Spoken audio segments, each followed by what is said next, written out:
कधी विचार केलात का या शांत तलावाच्या पाण्यामागे किती मोठा इतिहास दडलेला आहे आणि आपल्या कित्येक आठवणी? हा तोच रामाळा तलाव, चंद्रपूरच्या ओळखीचं प्रतीक.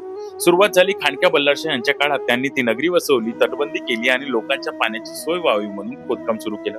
पण या तलावाला खरं रूप दिलं राजाराम शाह यांनी. त्यांनी आजूबाजूचे लहान तलाव एकत्रित करून केला विशाल तलावाचं निर्माण आणि त्यांच्याच नावावरून त्याचं नामकरण झालं, ते म्हणजे रामाळा तलाव. राजाराम शहानी मातीच्या पाईप्सद्वारे पाणी शहरात पोहोचवलं. त्या काळातील हे एक अद्भुत तंत्रज्ञान होतं बरं का.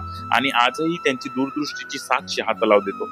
पण इतिहासापुरतच मर्यादित नाही या ठिकाणाचं सौंदर्य. या तलावाच्या काठावर असलेलं गुलमोहर झाड, इथे घालवलेले कॉलेजचे दिवस, एसपी कॉलेजच्या मित्रमंडळी सोबत केलेल्या गप्पा, हशा, वाढदिवस, आठवणी, या सगळ्यांनी या ठिकाणाला एक जिवंत भावना दिली.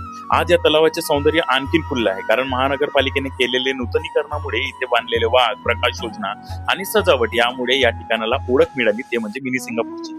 आज रामाळा तलाव फक्त इतिहास नाही, तो आहे चंद्रपूरच्या आठवणींचं केंद्र आणि नव्या पिढींसाठी इंस्टाग्राम स्पॉट. इथे रोज लोक येतात, फोटो काढतात, रील्स बनवतात आणि जुन्या आठवणींना पुन्हा जागवतात. मग हो, कोणी बसलात का त्या गुलमोहर झाडाखाली? कमेंट मध्ये नक्की सांगा. आणि तुमचे जे मित्र बाहेर शिकत असतील किंवा नोकरी करत असतील त्यांना पण मेन्शन करा आणि सांगा त्या गुलमोहर झाडाखालच्या घालवलेल्या दिवसांच्या आठवणी अजूनही आहेत का त्यांच्याकडे.